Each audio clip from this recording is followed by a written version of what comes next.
Coming up this week, FSD for everybody. Tesla gives 1 month free trial of their full self-driving features. A Volvo EV has exploded while parked in a Colorado family's garage. And what's going on with EV demand? Are there tough times ahead? Well, hello, friends, and welcome to episode 185 of the EV Resource Podcast. I'm Zach Hurst, and each week I bring you the latest EV news, information, and interviews with industry experts. This week, I'm returning to the EV news, and let me tell you, there is never a shortage of things to talk about. Before we get to the news, however, I want to wish you and yours a very happy Easter if you celebrate, or by the time that you're listening to this, it may be afterwards. So I hope that the day was everything that you had wanted it to be. I have picked 7 of the top EV news stories to share with you, and it all starts right after this. Shopping for tires used to really grind my gears.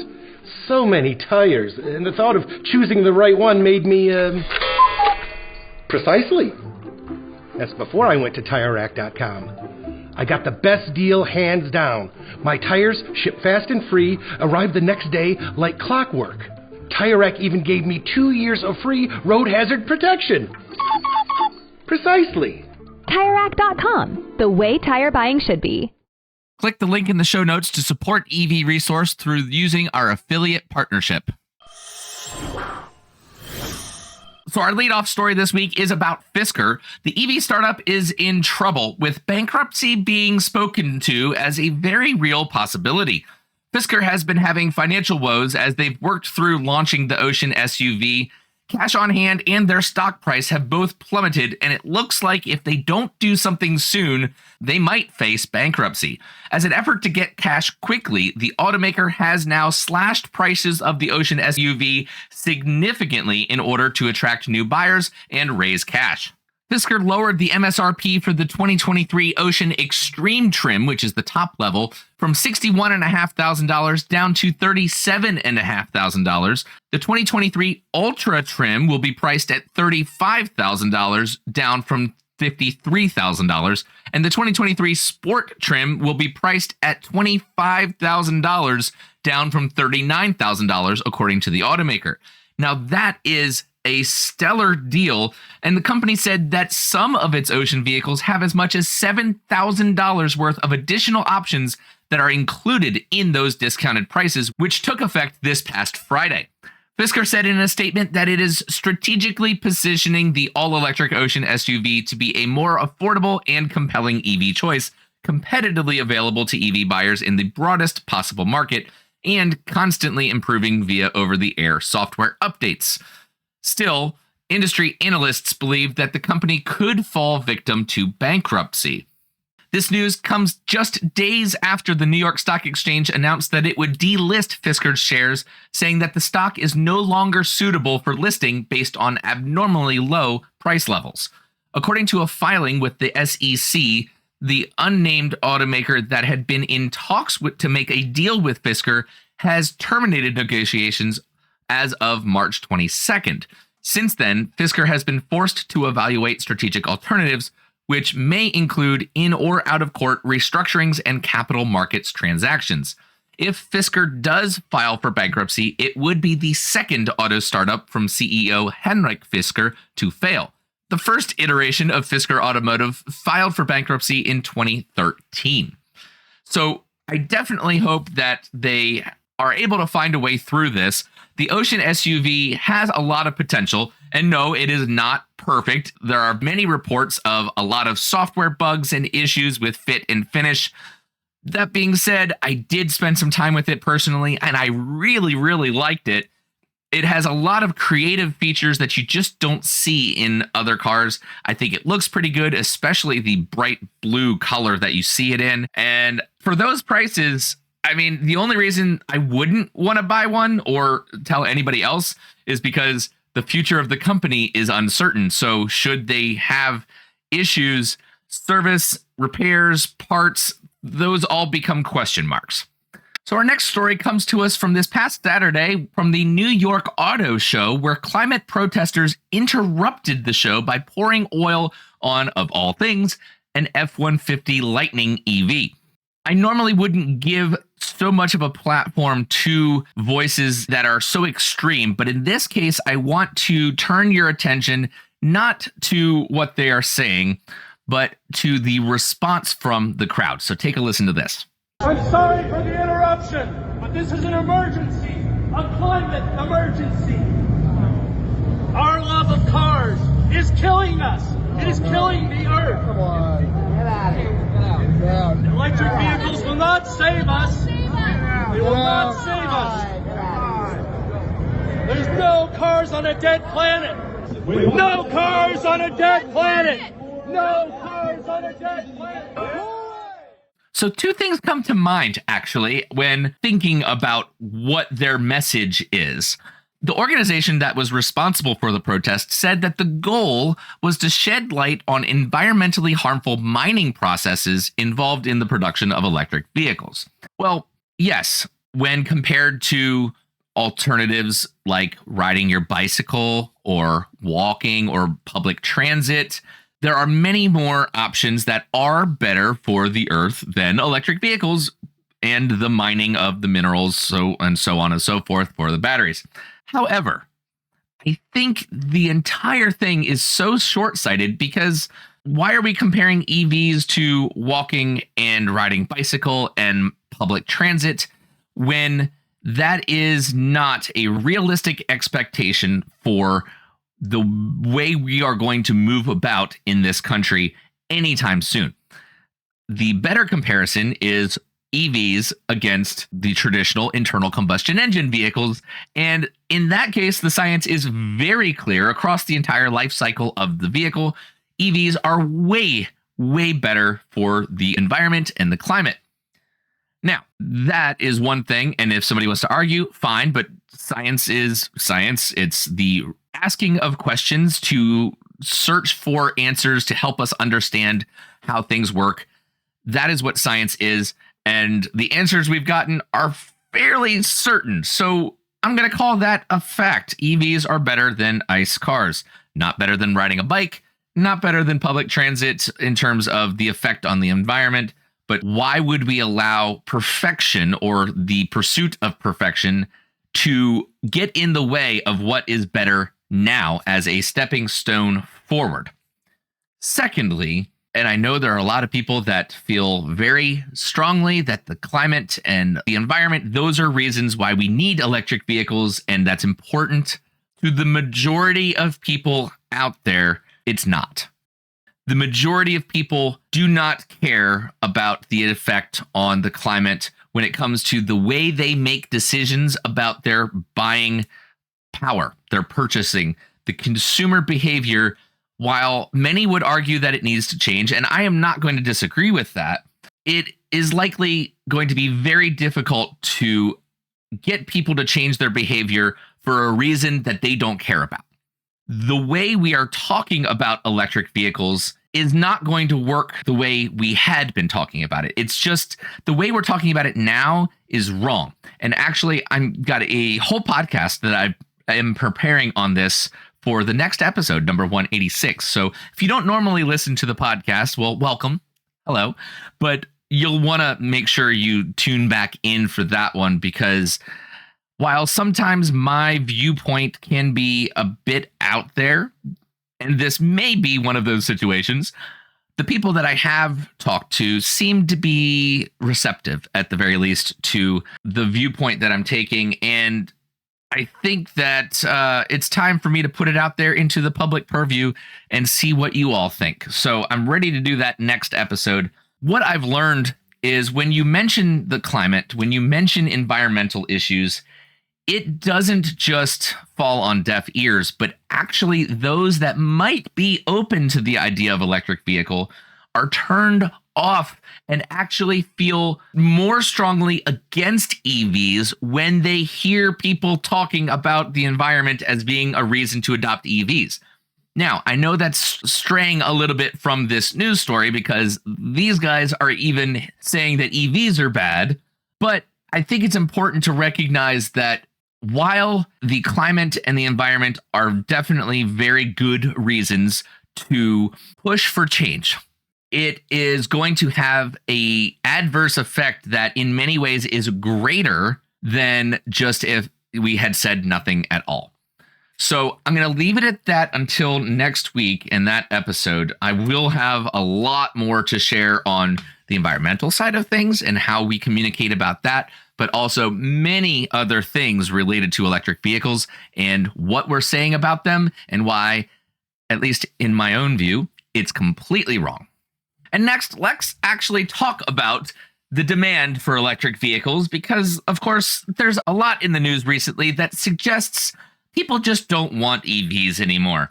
It seems as we're getting further into 2024 that there just can't be enough surveys and theories and reports and analysis about the state of electric vehicles, and that EV demand is slowing and because nobody likes it, and just like, come on.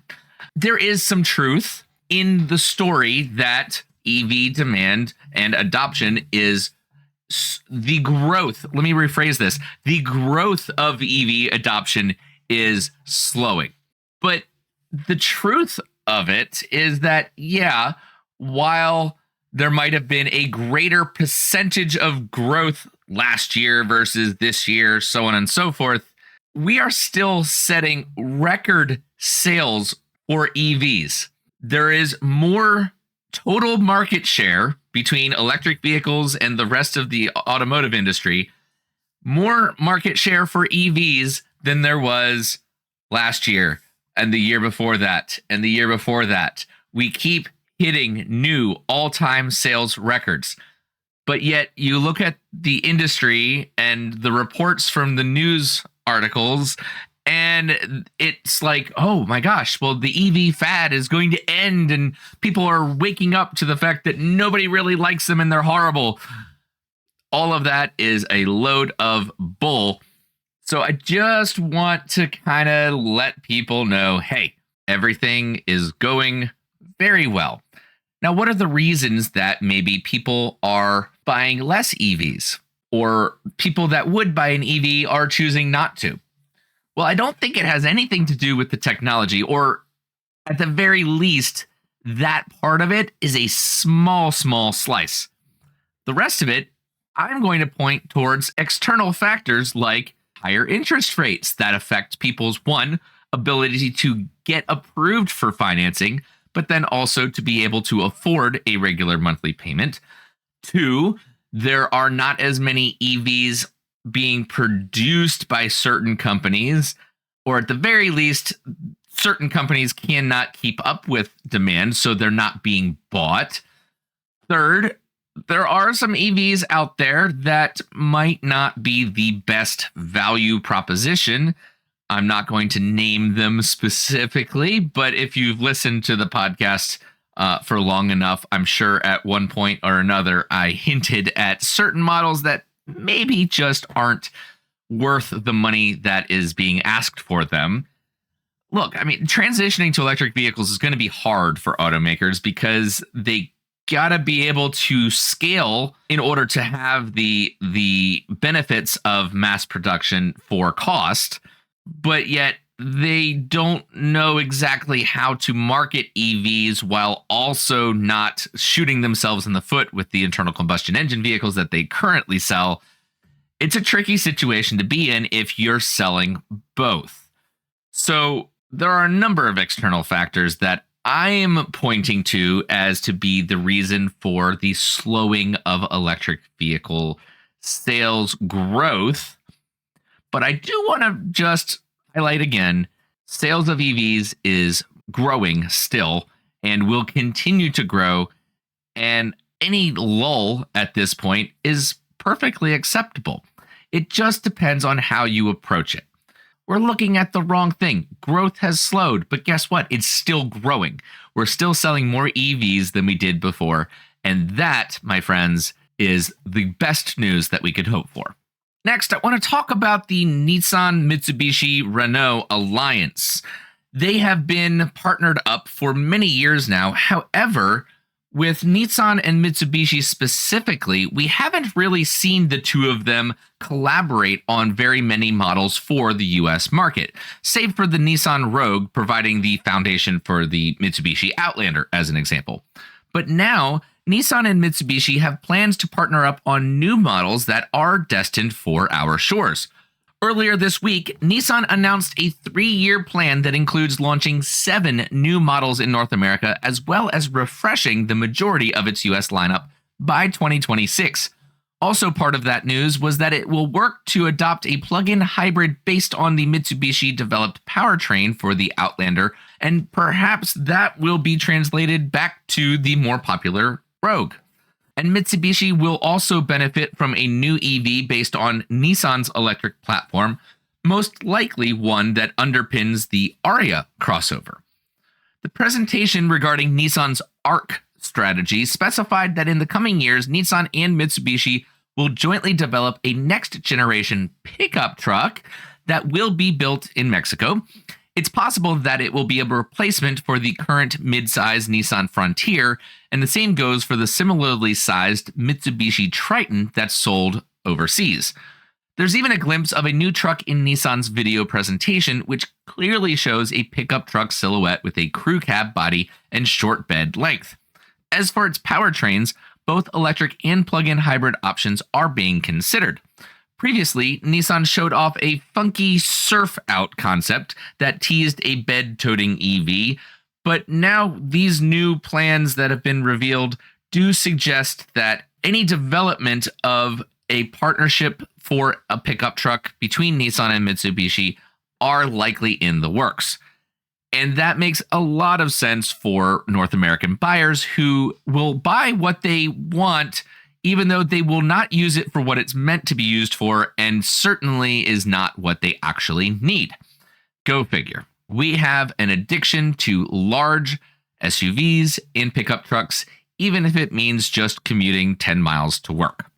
Next, I want to jump back into talking about EV motorsport. 2 motorsport series that I follow are Formula E, which is like cars that look like Formula One cars mixed with IndyCar, like that kind of thing. Formula E recently took to the streets of Tokyo in the first all-electric Formula E World Championship race in Japan. Public roads accounted for nearly half of the 2.6-kilometer circuit set up around the Tokyo Big Sight Convention Center in the capital's Koto ward. Maximilian Gunther, a German driver for Maserati, won the race, but Nissan's British driver, Oliver Rowland, finished second. So it was nice to see a Japanese brand being on the podium. A total of 22 cars from 11 teams competed in the spectacle that attracted about 20,000 people Saturday to the race and other connected events. The other really exciting EV motorsport series that I follow, that I would encourage you to follow, is Extreme E. Now, much different from Formula E, Extreme E is off-road, going over jumps, driving through sand and mud, and just true to its name, extreme. Now, the thing I want to mention about Extreme E is that they do not have in-person spectators. They focus on going to extremely remote areas around the world to highlight the climate change and environmental issues with wherever they happen to be going.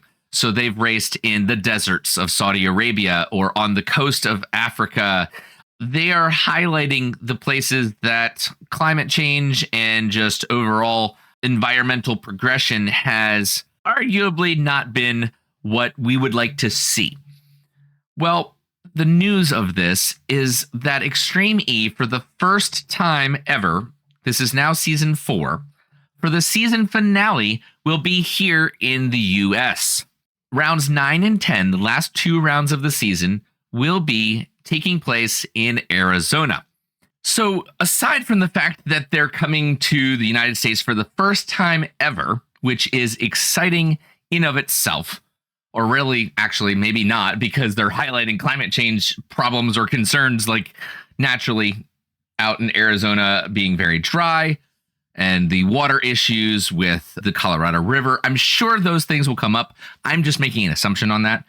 But the other exciting thing for all of you is that you will have the opportunity for as much of a behind the scenes look at that event and how things are run as they will allow. And what I'm hinting at here is I have been invited to go as a member of the press.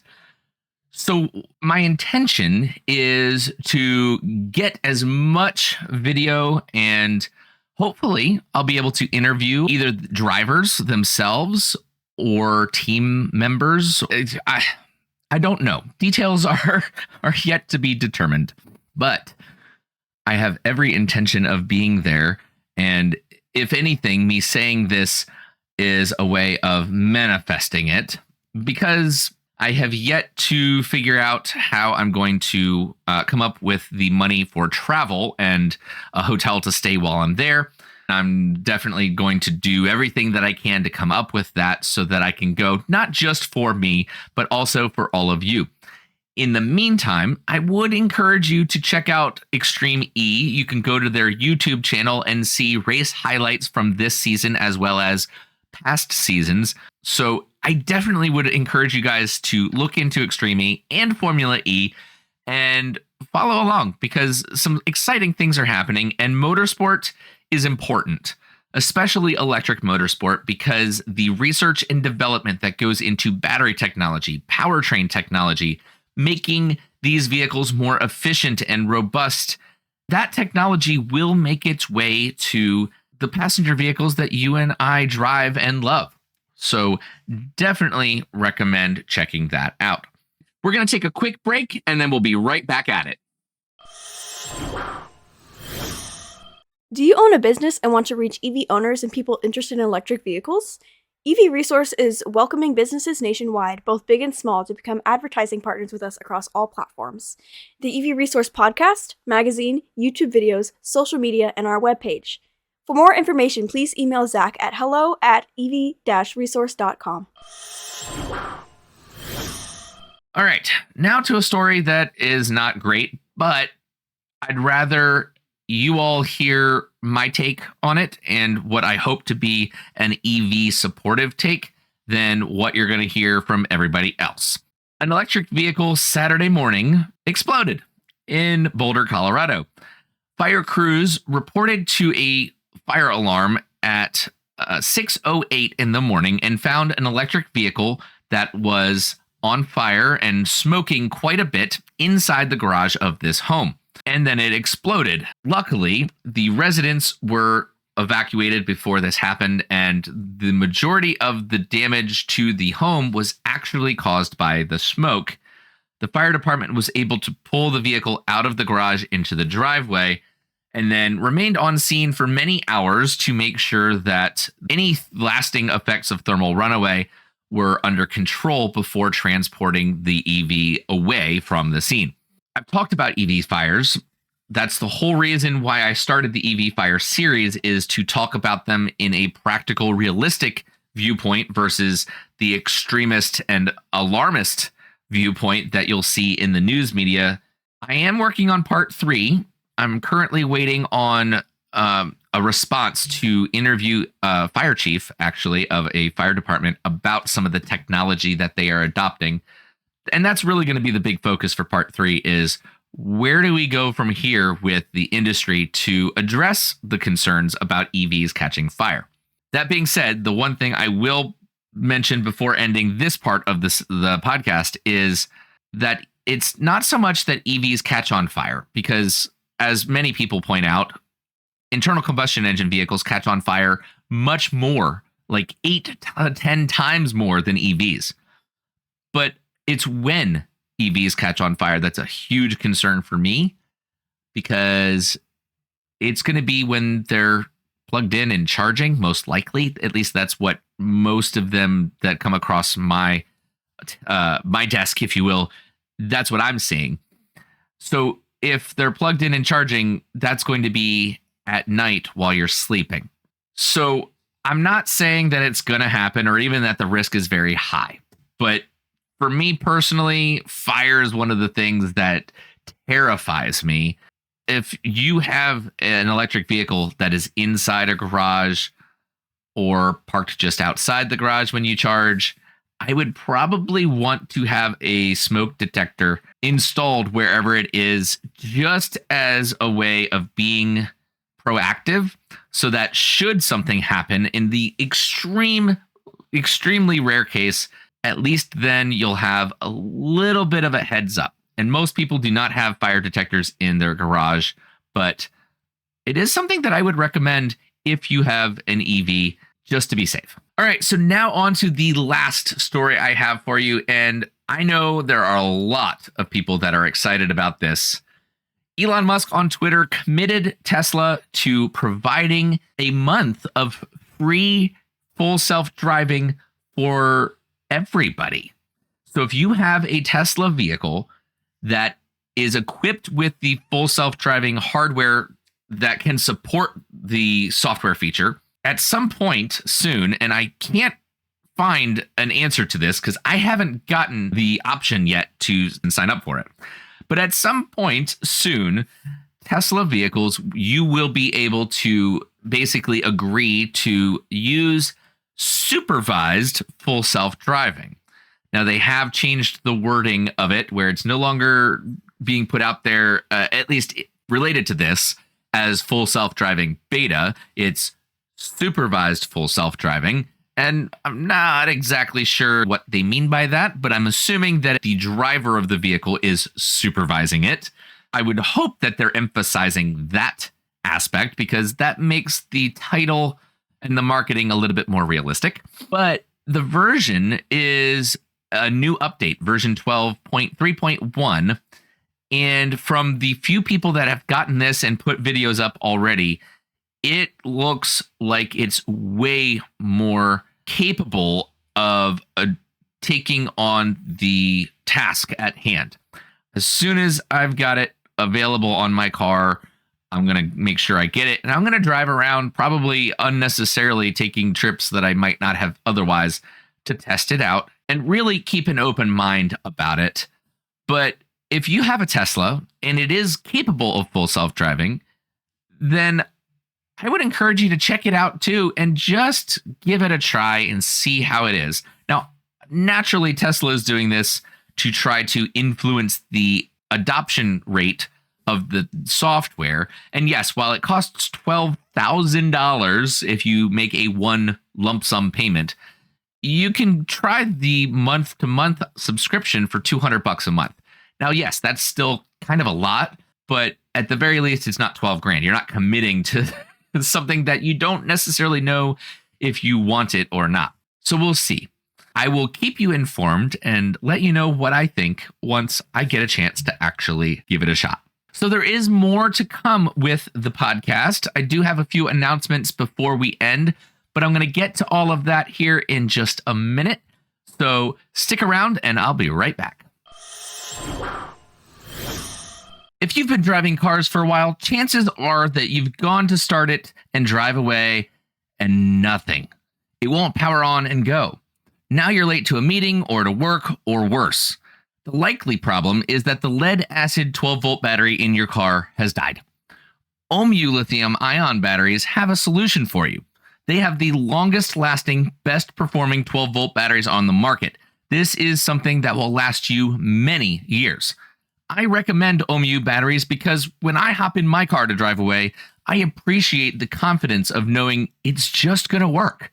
If you need to replace your 12-volt battery or you want to proactively remove that lead acid variable from the equation, click the link in the show notes to use our affiliate connection and enter code EVR at checkout for a special 5% discount on your purchase.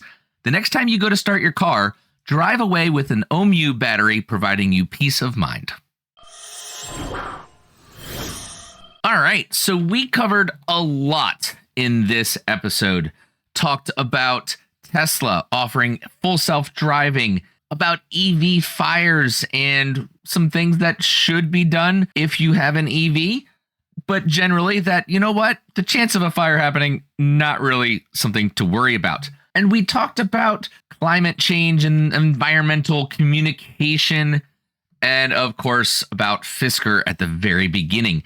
And if you have any questions or comments or anything related to these things, or honestly anything else EV related, you can email me or call into the EV Resource Hotline. And there are two easy ways to do that. You can first use your smartphone's built-in voice recorder, record a message, keeping it to 90 seconds or less if you would. And then you can email that in to hello@ev-resource.com. Or secondly, you can call the toll-free number anytime, day or night, and that is 1-844-387-2428. Again, that is 1-844-EVR-CHAT. And if you know somebody special with an upcoming birthday, anniversary, graduation, or another special occasion, you can give them the unique gift of recorded voices from friends and family telling them why they're special. The recordings can be podcasted or put onto a keepsake. For more information, you can visit lifeonrecord.com or just use the link in the show notes to learn more. Narayan and Andy Cooper, and at the executive producer tier, Christopher Lawrence. And of course, thank you to everybody else that is a supporter on Patreon at the producer tier or otherwise. If you want to know their names, I read them out once a month for the producer tier, and it's always listed in the show notes. I welcome your feedback via email to, once again, hello@ev-resource.com. Thank you so much for listening, and I will catch you next time. Hey, everybody. If you made it this far, chances are you are most likely to be responsive to what I'm about to say. I have been thinking a lot about how to come up with the funds to get out to Arizona to cover the Extreme E final weekend for this season. And I wanted to throw it out there to all of you that at this point would still be listening. It's not something that necessarily I would ask for money without something in return. And I don't really know what you all would be interested in receiving in return if you were to help fund that trip. So I want to throw it to you and ask if you have ideas, maybe for yourself or just generally ideas you think other people would be interested in, so that I can raise money to help cover this expense, because it is quite a challenge to travel from the East Coast out west with flight, hotel, rental car, and who knows, whatever else I might need while I'm out there. So let me know. Send me an email or Facebook Messenger or anything else if you have an idea. Or, I mean, honestly, if you want to offer support right now, that's fine too. I figured it doesn't hurt to throw it out there, especially at the end here where people that might not be interested have probably dropped off by now. So if you can, send me a message with a couple ideas. If you want to support, super appreciated. Awesome. That would be great. But hey, no pressure. Anyway, thanks for listening, and I'll catch you next time for the We Are Talking About EVs in the Wrong Way podcast episode.